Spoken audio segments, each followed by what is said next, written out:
Assalamualaikum warahmatullahi wabarakatuh. Jumpa lagi dengan saya Muhammad Ali Mohsin dalam acara Sapa Legislatif. Kali ini Jawa Pos Sadar Madura TV kedatangan tamu yang cukup istimewa, yaitu anggota DPRD Provinsi Jawa Timur, Bang Abrori Elzail. Assalamualaikum, Bang. Waalaikumsalam warahmatullahi, Mas Ali. Sehat? Alhamdulillah sehat. Beliau merupakan politisi PDIP dan mantan jurnalis senior, dan sampai saat ini beliau masih produktif menulis di berbagai media. Tulisannya renyah dan sangat menggugah. Masyarakat Madura sudah sangat mengenal sosok Bang Abe, sapaan akrabnya ya. Kalau tidak ketemu langsung pasti bertemu dengan tulisan-tulisannya yang menjadi konsumsi publik.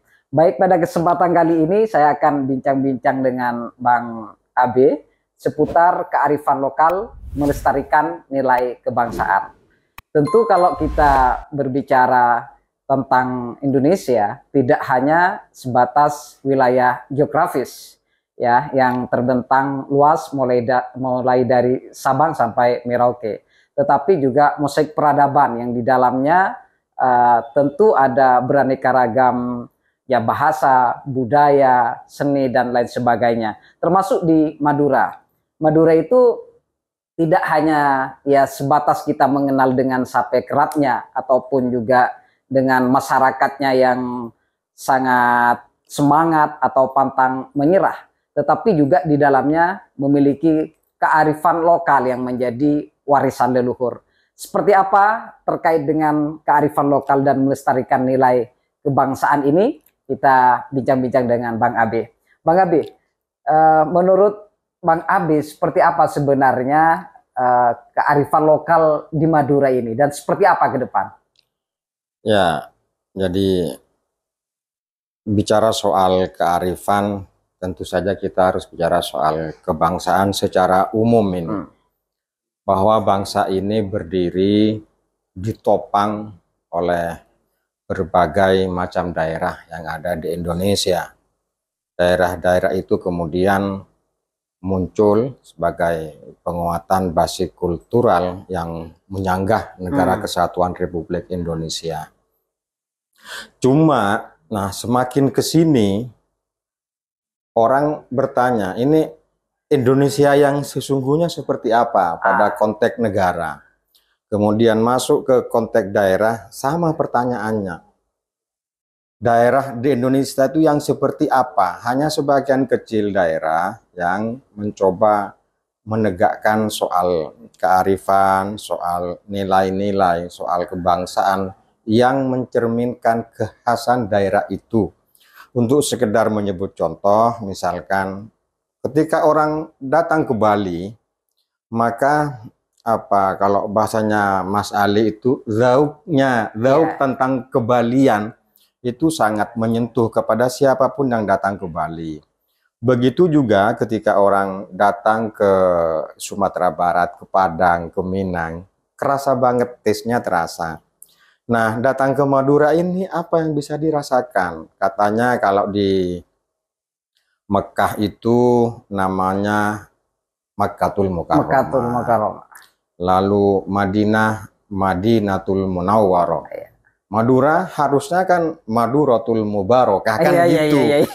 Tetapi begitu kita masuk setelah melewati jembatan Suramadu, apa yang menandai Maduratul Mubarakah ini? Nggak ada. Paling tidak kita menemukan tulisan misalkan WC-nya di atas, lalu di bawahnya musola.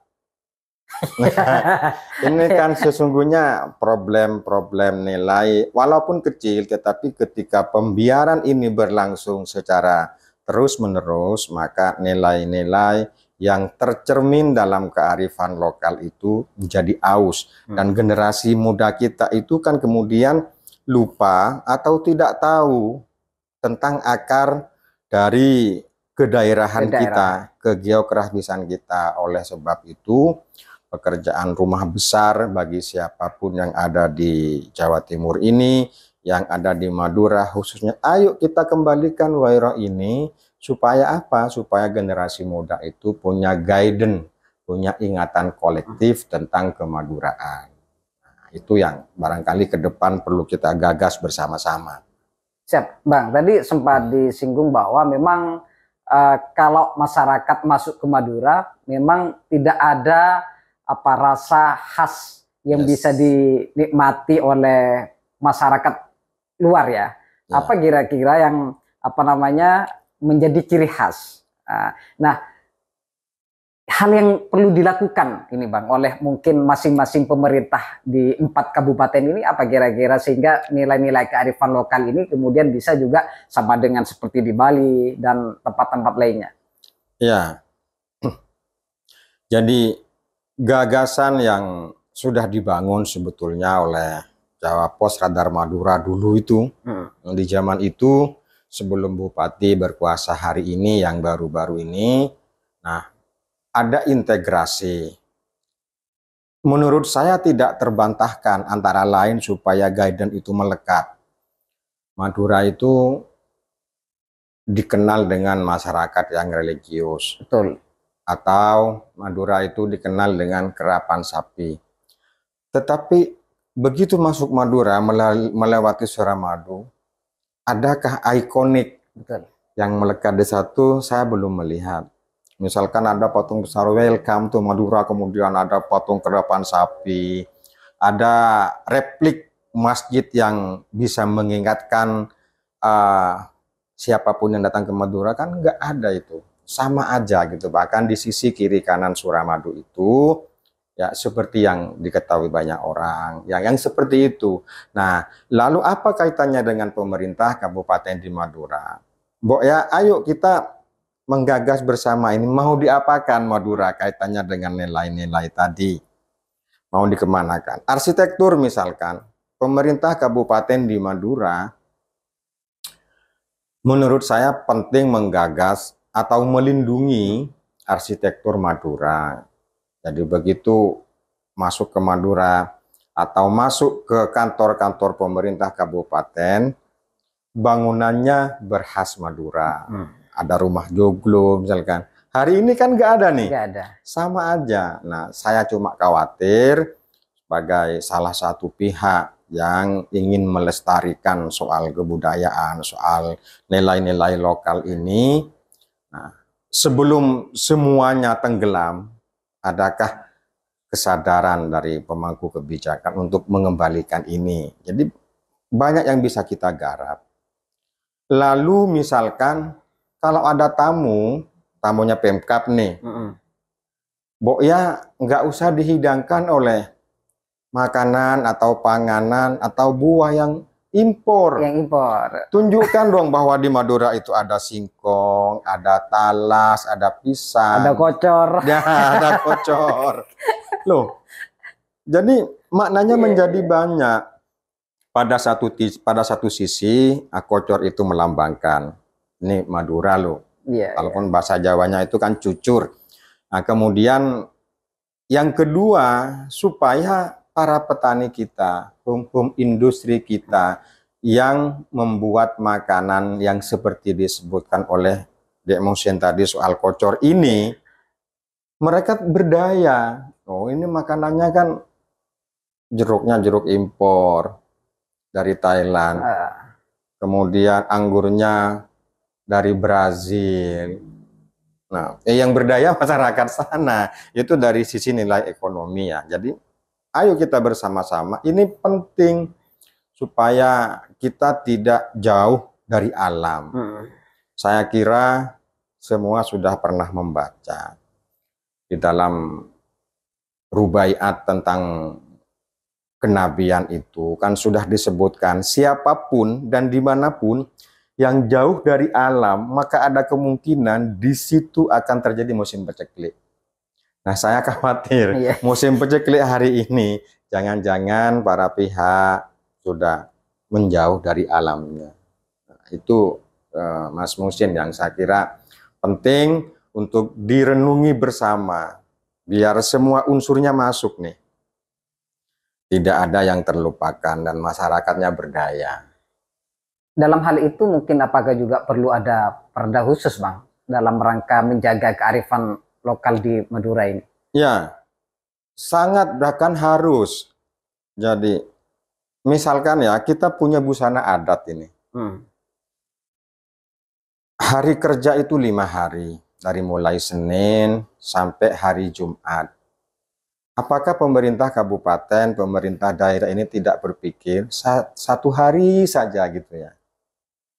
Jadi para siswa, guru, pejabat pemerintah mengenakan busana adat 1 hari saja. Dan ini sebetulnya ada yang melakukan seperti ini. Jadi saya lihat di Malang misalkan di hari Rabu itu seluruh siswa se-Kabupaten Malang dan kota itu mengenakan busana adat. Nah, jadi oleh karena itu maka butuh regulasi yang disebut dengan perda. Jadi ada misalkan di momentum tertentu, hari jadi atau apapun itu, jadi ketika berpidato, maka berpidatolah dengan menggunakan bahasa Madura, dengan busana adat Madura. Menurut saya luar biasa. Supaya tidak ada apa namanya kalau bahasanya Samuel Huntington itu class civilization itu ya, benturan peradaban. Nah, ini saya kira penting. Membangun fisik iya sih penting. Tetapi lama-lama keyakinan saya dalam konteks kultural ini, sesuatu yang sudah ada di tempat-tempat umum itu menjadi biasa dan tidak ada yang unik. Tidak ada yang khas. Nah, ini saya kira penting tadi soal perda, perlindungan, dan seterusnya. Bahkan selain melindungi, apabila ada korporat, kantor-kantor, perbankan, dan apapun itu, ketika hendak membangun kantor di Madura, maka arsitektur yang disampaikan kepada pemerintah kabupaten adalah berarsitektur Madura. Dan ini yang sudah mulai hilang, Bang ya? Hilang banget ini sudah. Masyarakat tergerus ke sana semua ini. Tuh. Nah, kalau misalkan soal kebangsaan, soal nilai-nilai kearifan lokal ini tidak ada yang mengembala, lama-lama ya itu tadi. Akan terkikis dan hilang. Dan generasi mudanya nanti juga bahkan tidak kenal lagi. Nggak kenal. Jadi kita kan diajarin untuk melakukan iklal terhadap diri sendiri gitu ya. Maka pertanyaan pertama yang sudah ada lagunya itu man ana dan seterusnya itu enggak. Jadi konsep dirinya kemudian tidak jelas. Padahal sejarah buruknya untuk kita renungkan sudah ada, Mas Musin. Jadi benda-benda bersejarah yang ada di Madura itu konon sudah bermigrasi itu ke Perancis, ke Belanda. Maka paradoks bagi kita sebagai anak Madura ini kemudian mau berguru tentang Madura ini kepada siapa? Karena guru-gurunya mungkin sebagian tidak peduli, lalu kemudian benda-benda pusakanya dan seterusnya itu sudah nggak ada di sini. Nah, jadi banyak cakupannya kemudian. Nah, yang akhirnya apa yang terjadi? Madura tinggal nama sebagai satu teritori. Madura akan kehilangan jejak karena tidak ada yang menyelamatkan itu. Betul. Nah, selain keterlibatan pemerintah itu, kesadaran masyarakat ini juga sangat minim, Bang, terhadap budaya kita sendiri, kearifan lokal kita sendiri. Ini apa yang harus dilakukan, Bang? Pertama tadi ya, itu sudah betul soal regulasi, soal perda. Yang kedua, soal pembiasaan, terutama menyangkut soal akhlak, etika bermadura kalau bahasa saya. Nah, walaupun begitu, kita masih alhamdulillah, jadi di tengah situasi yang seperti ini, masih ada kelompok-kelompok masyarakat tertentu yang ngimani soal toto kromo, soal tata krama ini, misalkan di pesantren. Nah, saya kira Mas Musin juga menyadari sudah banyak generasi-generasi muda kita yang tidak bisa berbahasa Madura kromo inggil. Betul. Sudah nggak ada. Jadi padahal Madura itu tidak berbeda dalam konteks bahasa dengan Jawa. Jadi tingkatannya itu mulai dari yang paling kasar sampai yang paling halus itu kan ada 5 tingkatan sebagaimana di Jawa. Alhamdulillah pesantren-pesantren yang ada di Madura, Pak Yai masih mengajarkan itu. Jadi antara yang muda ke yang lebih tua, antara santri dengan kiai di pesantren. Nah, di luar itu ya kita bisa lihat sendiri. Jadi generasi muda kita itu kemudian semuanya menganggap sama, egaliter, bahkan berbahasa Madura pun secara kromo inggil sudah kesulitan. Dan kesulitan-kesulitan itu pada akhirnya membuat generasi muda kita tidak cukup pede ketika berhadapan dengan kelompok-kelompok sepuh.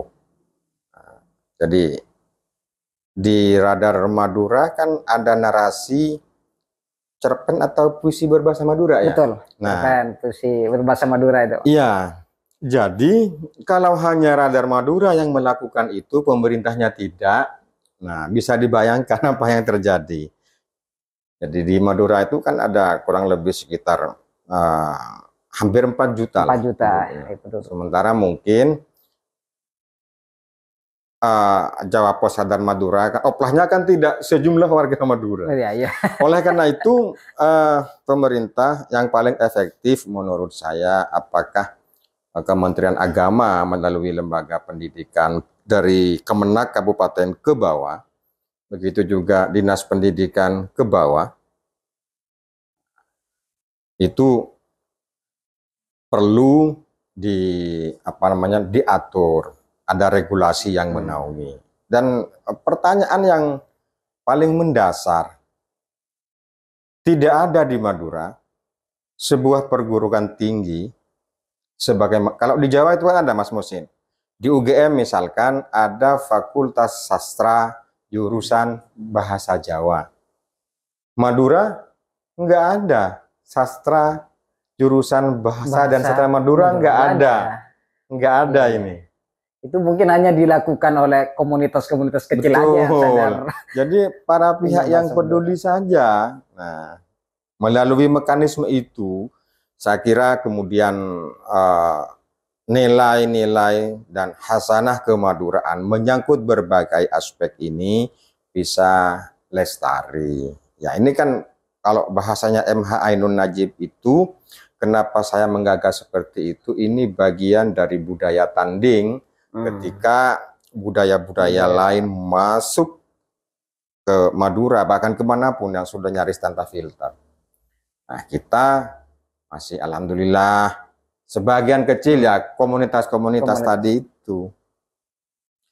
Nah, sementara Fakultas Sastra, Bahasa dan bahasa lainnya itu kan ada. Bahasa Jawa ada, di mana? Di Sunda itu ada bahasa Sunda. Padahal kita itu sedikitnya punya 700 bahasa daerah sedikitnya di Indonesia ini. Madura itu paling banyak loh penuturnya. Apalagi Madura itu ada di mana-mana. Iya. Bang, tadi sempat disinggung terkait bagaimana generasi muda saat ini sudah banyak yang tidak tahu terhadap bahasa ibunya ya, bahasa Madura itu sendiri. Memang realitasnya saat ini tuh Bang, ketika masih kecil, orang tuanya sudah tidak memperkenalkan bahasa Madura itu. Betul. Lebih pada bahasa Indonesia. Bukan tidak penting ya, penting juga. Penting. Terus pada bahasa asing dan lain sebagainya. Berarti ini sangat penting dimulai dari kalangan keluarga sendiri, Bang. Oke, setuju saya Mas Musin. Jadi begini. Orang tua itu, sekali lagi meminjam bahasanya Mas Musin, orang tua itu kan madrasatul ula. Madrasatul ula. Kemudian, kalau misalkan para kepala keluarga di Madura memulai urusan lokalitas, lokal wisdom tadi itu dari rumah masing-masing, ini yang disebut dengan bahwa Madura itu secara kultur sudah melakukan apa yang disebut dengan daya tahan. Nah, cuma frame dari orang tua itu, ayo kita bersama-sama didik bahwa berbahasa Madura itu bukan kemudian menjadi pribadi yang tertinggal. Iya, seolah-olah tertinggal. Seolah-olah tertinggal. Jadi anggapan bahwa Madura itu tertinggal dilegitimasi oleh orang Madura Madura sendiri. Ini sendiri. kan menambah kekacauan. Lalu kemudian, jadi kalau orang tua itu membahasakan bahasa sehari-harinya menggunakan bahasa selain Madura, muncullah istilah baru acak bahasa. Wah, nah ini saya sependapat itu dimulai dari rumah. Dari rumah, jadi kalau di desa-desa masih ada, Mas Husin saya kira masih ada lah. Di desa-desa itu seorang ayah, seorang ibu kepada anaknya itu dia menggunakan bahasa Madura yang kromo inggil.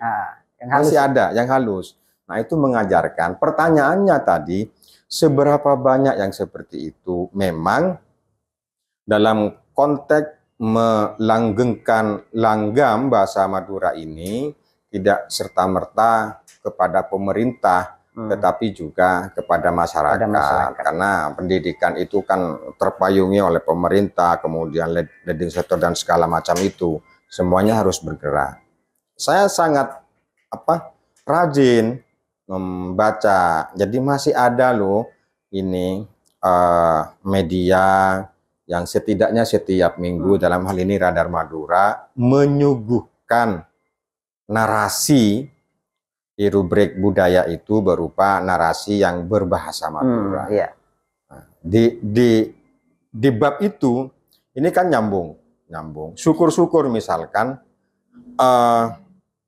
ke depan pemerintah Provinsi Jawa Timur itu, karena kita selalu diundang Mas Musin. Jadi di Jawa Timur itu ada pembinaan bahasa daerah, namanya Balai Bahasa. Balai Bahasa. Nah, jadi mimpi saya itu, karena selain urusan pendidikan tadi, medialah yang ikut mengendorse jadi kepada Balai Bahasa daerah yang ada di Jawa Timur. Jadi jangan melupakan peran-peran media yang ada di daerah ini untuk ikut mengkampanyekan soal kedaerahan itu, kaitannya dengan kebangsaan, kaitannya dengan nilai kearifan, kaitannya dengan local wisdom. Tuh. Jadi kalau misalkan kita akan seperti ini habis, Madura itu akan tinggal nama. Akan tinggal nama pada akhirnya. Baik, Bang, di Madura itu kita kenal dengan nilai Bupak, Pupuk, Guru Rato. Nah, itu menjadi identitas moral masyarakat Madura. Jadi menurut Bang Abe, bagaimana posisi nilai ini ya menjadi bentuk karakter generasi muda saat ini? Oke.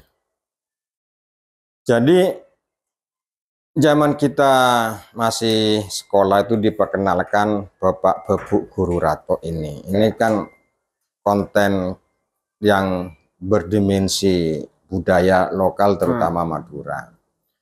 Jadi penghormatan kita yang pertama itu kan kedua itu kan orang tua. Jadi masyarakat Madura diminta untuk melakukan komunikasi yang berbingkai kearifan lokal kepada orang tua, ayah dan ibu. Itu satu.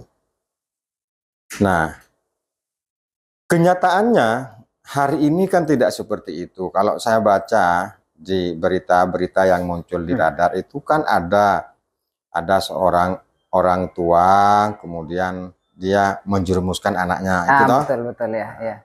Artinya penghormatan itu kan seharusnya dimulai dari dirinya kepada dirinya sebelum kepada orang lain, kepada anaknya dan keluarga. Tetapi itu terjadi. Yang kedua, nah dulu itu zaman saya sekolah, orang namanya kita sekolah, maka penghormatan kita, penghambaan kita kepada guru dicubit misalkan. Itu kalau cubit dari seorang guru kepada siswa itu dipahami sebagai bentuk pendidikan dalam bentuknya yang lain. Kecintaan justru itu. Yes. Hari ini kalau ada guru nyubit siswa dipolisikan. Itu sudah ada paradigma terbalik. Ini. Jadi akibat dari pembiaran yang secara terus-menerus terjadi itu, akhirnya inilah yang terjadi di dalam kehidupan bermadura yang ada di sekitar kita. Kemudian yang ketiga terhadap penguasa. Nah, penguasa itu dulu kan rajin datang ke pemangku moral. Jadi kalau dulu itu saya masih ingat Pak Bupati itu datang ke tokoh masyarakat, ke Pak Yai untuk apa namanya meminta petunjuk atau arahan dan seterusnya. Nah, hari ini sudah nyaris seperti autopilot ya. Jadi ratu-ratu sekarang itu sudah nyaris seperti autopilot. Nah, semuanya sudah mau diatur. Termasuk lupa bahwa ada satu hal yang mestinya diatur itu berkait dengan kearifan lokal. Jadi Bapak Pepu Guru Rato ini gambaran sederhana bagaimana dulu kearifan lokal itu berlangsung dengan baik. Jadi kalau misalkan ada santri mau sowan ke Pak Yai, itu sandalnya kan dilepas dulu. Dilepas, betul. Oh, sekarang itu ada. Agak susah. Bisa jadi sepatunya naik juga. Nah, ini kan persoalan. Nah, ada pergeseran budaya yang luar biasa, dan pergeseran budaya yang luar biasa ini menurut keyakinan saya karena ada pembiaran yang terus-menerus dari para pihak, terutama pemangku kebijakan. Nah, ini menurut saya ke depan tidak boleh terjadi. Supaya tidak terjadi itu, ayo regulasinya kita bangun, masyarakatnya kita didik, dan seterusnya. Ya, Bang, tadi memang saya sepakat ada pergeseran budaya begitu ya, yang terjadi pada generasi muda saat ini. Nah, hal itu memang diperparah dengan banyaknya generasi muda saat ini yang sudah tidak tahu terhadap kearifan lokal di Madura itu sendiri atau tradisinya seperti apa. Itu karena ya diserbu dalam tanda kutip oleh budaya-budaya asing yang mungkin tinggal klik di digital mereka tertarik untuk mengikuti. Nah, ini apa yang harus diantisipasi, Bang, sehingga kearifan lokal ini tetap menjadi kebanggaan bagi generasi muda di masa yang akan datang? Ya. Oke. Jadi memang seiring dengan gencarnya teknologi, kemudian lalu lintas informasi yang begitu dahsyat itu, kemudian meminggirkan konten-konten lokal, hasanah kebudayaan lokal itu. Nah, kembali ke tadi, ini katanya dengan pemerintah pusat menurut saya juga yang berkoordinasi dengan pemerintah provinsi termasuk pemerintah kabupaten. Dan hari ini sudah mulai terasa sebetulnya. Ketika informasi begitu masuk sedemikian dahsyat melalui apa yang disebut dengan AI. AI, betul. Nah, ini problem besar bagi masyarakat Indonesia. Nah, saya ingin mengambil contoh misalkan di Korea Utara, di Cina, itu kan sudah melakukan protek konten-konten apa yang tidak boleh masuk ke China itu diprotek oleh negara. Dan Indonesia mestinya melakukan itu kalau gelombangnya itu terlalu dahsyat dan akan meruntuhkan soal soal kebangsaan tadi itu, maka ini harus dipotong oleh Kementerian Informasi. Jadi hari ini kan dilakukan juga pemerintah misalkan melakukan proteksi terhadap konten-konten yang berbau pornografi. Nah, kan sebagian sudah di-cut oleh pemerintah. Nah, tidak itu saja, ini tadi menjawab pertanyaannya Mas Muhsin, apa yang harus dilakukan oleh pemerintah? Ya itu juga gitu ya. Harus dilakukan filtrasi oleh kementerian terkait supaya kelangsungan berbangsa, kelangsungan bernegara dalam konteks budaya ini berlangsung secara terus-menerus di Republik ini. Tidak bisa kemudian kita satu sisi seperti Radar Madura mau menyelamatkan soal konten-konten lokal, soal hasanah kebangsaan yang ditandai dengan narasi berbahasa Madura, sementara yang lain menggempur dengan konten-konten yang lain, habis itu barang. Nah, ini saya kira, ayo mumpung masyarakat kita, terutama generasi muda, belum sepenuhnya larut ke semesta itu. Nah, kita kasihkan channel-channel ini. Kan alhamdulillah ada juga sih sebagian YouTube channel dari generasi muda yang kreatif di Madura menyampaikan itu. Ini juga ada film terbaru ya berbahasa Madura itu yang berjudul Besiat itu, yang digarap oleh sutradara orang Madura juga. Nah, ini kan bagian dari budaya tanding yang saya katakan itu supaya memori kita tidak kemudian dipenuhi oleh konten-konten lain yang menjauhkan kita semua dari kebangsaan, dari zona Madura. Jadi hal ini perlu keterlibatan semua pihak dan dukungan semua pihak, legislatif, kemudian eksekutif, dan juga masyarakat itu sendiri tentunya, Bang. Sehingga meskipun ya Madura digempur dengan berbagai budaya dari luar, tapi kalau kita kuat untuk mempertahankan, insya Allah ya Madura ini dengan kearifan lokalnya masih bisa bertahan. Ya, saya kira itu.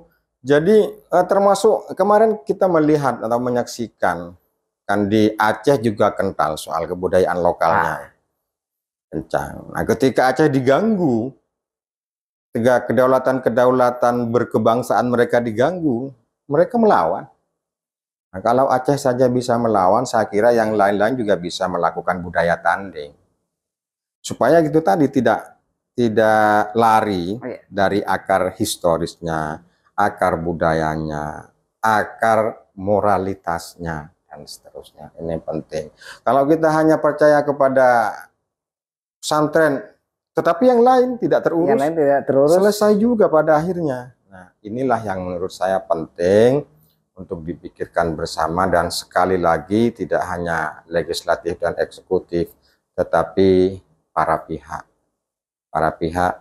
harus tumbuh kesadaran, terutama rasa bermadura, supaya Madura itu betul-betul memiliki karakteristik yang berbeda, yang kita sebut di awal tadi sebagai Maduratul Mubarakah. Jadi Madura tidak hanya dikenal satinya saja gitu. Ini kan bahaya ini Mas Musin. Jadi sejauh ini ketika bicara tentang Madura, publik memahaminya kekerasan, betul, carok. Madura itu nggak sesimpel itu menurut saya, nggak sebercanda itulah Madura itu.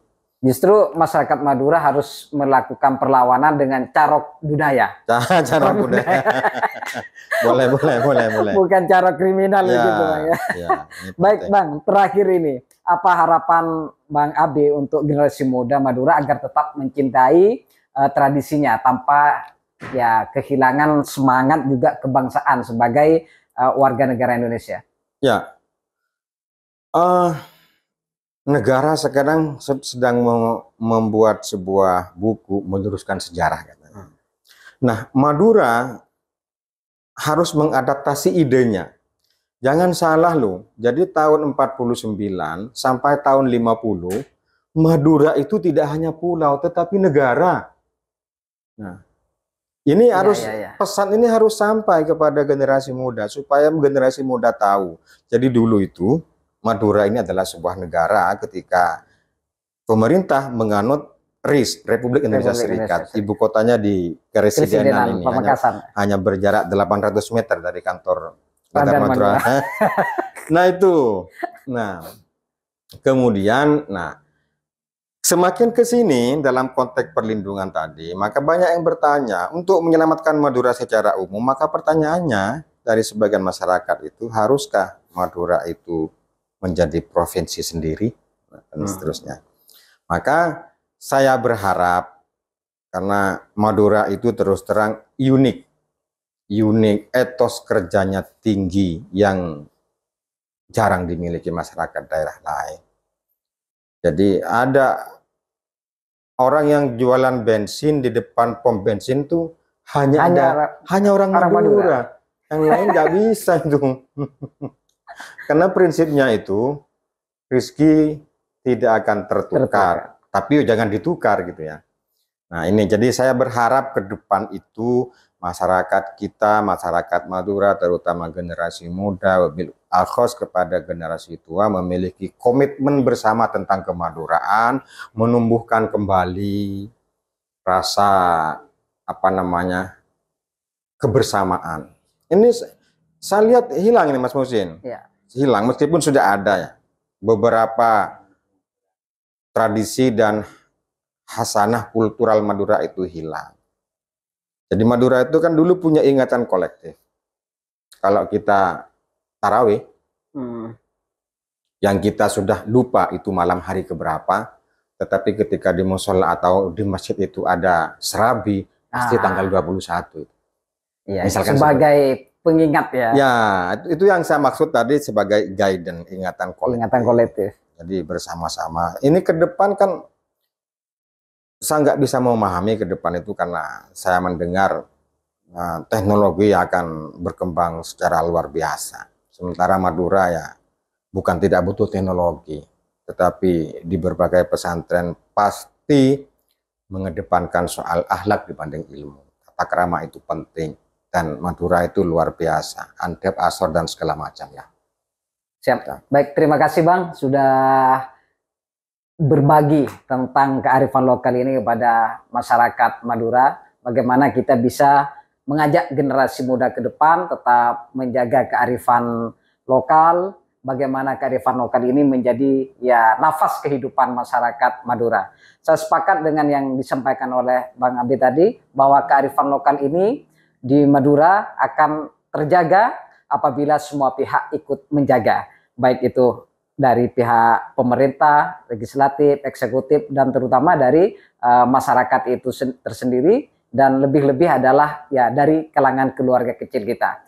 Terima kasih, itu podcast kita kali ini bersama anggota DPRD Provinsi Jawa Timur, Bang Abe ya, yang telah hadir di acara Sapa Legislatif. Terima kasih, kita jumpa lagi di episode selanjutnya. Wassalamualaikum warahmatullahi wabarakatuh.